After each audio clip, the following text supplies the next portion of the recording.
एक नए हथियार की टेस्टिंग की है। कहा जा रहा है कि यह अमेरिका को समंदर में रोकने के लिए किया गया है।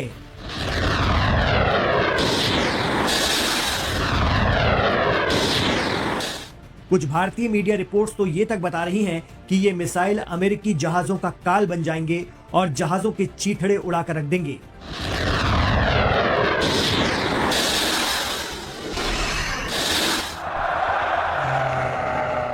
जी हां, ईरान ने 1000 किलोमीटर तक हमला करने की अहलियत वाली एंटी वॉरशिप क्रूज मिसाइल का टेस्ट कर दिया है। टेस्टिंग के बाद ईरान के सरकारी टेलीविजन ने सीधे तौर पर अमेरिका को इंतबाह दिया है कि ये मिसाइल फारस की खाड़ी और ओमान के सी पर तैनात अमेरिकी जहाजों तक को निशाना बना सकती हैं।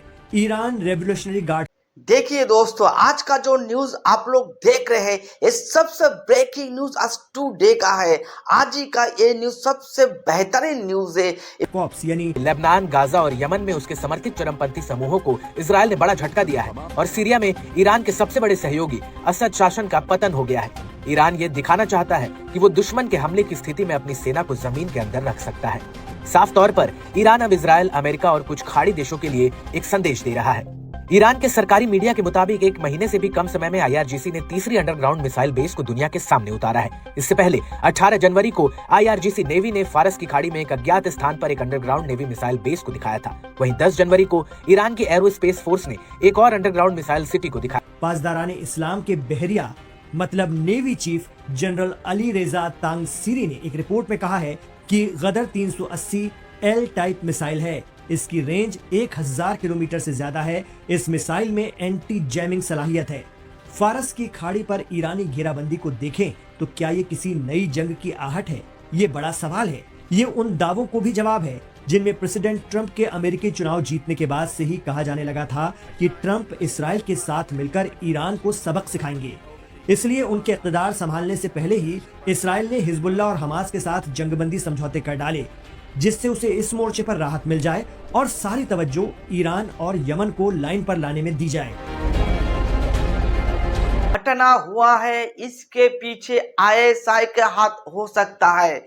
जितना भी न्यूज हम लोगों के पास आया हुआ है अभी तक, तो हम सब देख के सब न्यूज को घाट के एक तो राय पे आ रहा है कि इसमें कोई बड़ा आतंकी संगठन का हाथ तो नहीं है।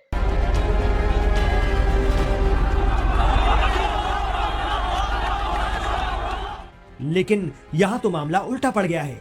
ईरान ने हाल ही में अपनी तीसरी अंडरग्राउंड मिसाइल सिटी दिखाकर अमेरिका, इसराइल समेत दुनिया को हिला दिया है, चौंका दिया है। ईरानी मीडिया ने जब पहाड़ों के नीचे बसे तीसरे मिसाइल शहर की झलक दिखाई तो ईरान की रिवर्स इंजीनियरिंग तकनीक और ताकत फिर मंजर आम पर आ गई।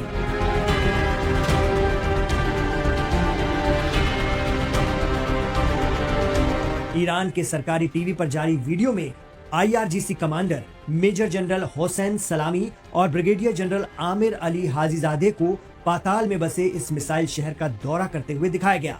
ईरान की तस्नीम न्यूज की रिपोर्ट के मुताबिक हाजीजादे ने इस सुरंग को सोता हुआ ज्वालामुखी या आतिशफिशा कहा है। उनके इशारे सवाल खड़े कर रहे हैं कि क्या ईरान न्यूक्लियर था। ईरानी रिपोर्ट में कहा गया है कि ईरान की बैलिस्टिक मिसाइलें इजरायल और अमेरिका के खिलाफ उसका रेजिस्टेंस है।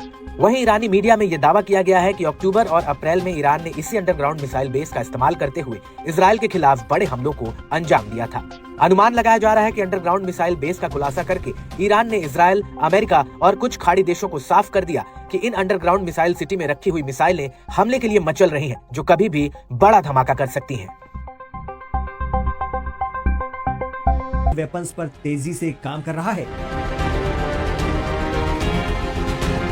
अमेरिका में ट्रंप हुकूमत और सदर ट्रंप के साथ पिछले दौर के कड़वे तजुर्बात को देखते हुए क्या ईरान अपनी ताकत अमेरिका और उसके दोस्तों को दिखा रहा है? आप क्या सोचते हैं? हमें कमेंट बॉक्स पर जरूर बताएं। ईरान के इस रुख के बाद क्या उसके हिमायती हिजबुल्लाह और इराक से लेकर सीरिया तक मौजूद इस्लामिक रेजिस्टेंस और यमन के हौसी जंगजू आगे आने वाले दिनों में किसी तरह से रिएक्ट करते हैं? तो ये देखना भी अहम होगा।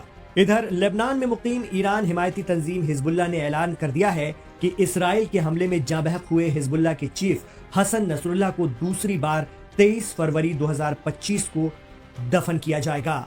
नसरुल्लाह पर इसराइल ने 27 सितंबर 2024 को लेबनान की राजधानी बेरूत में हवाई अटैक कर दिया था।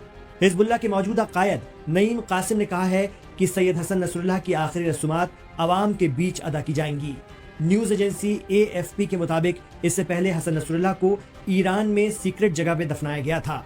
इस दौरान ईरान के सुप्रीम लीडर ने उनकी नमाज जनाजा भी अदा की थी। वजहकल करीम अल्लाहुम्मा फ़अल दरजातहिम वहशुरहुम मअ मुहम्मद व आलिहि त्ताहिरीन व अलहिqना बिहिम वरज़ुक़ना अश-शहादत फी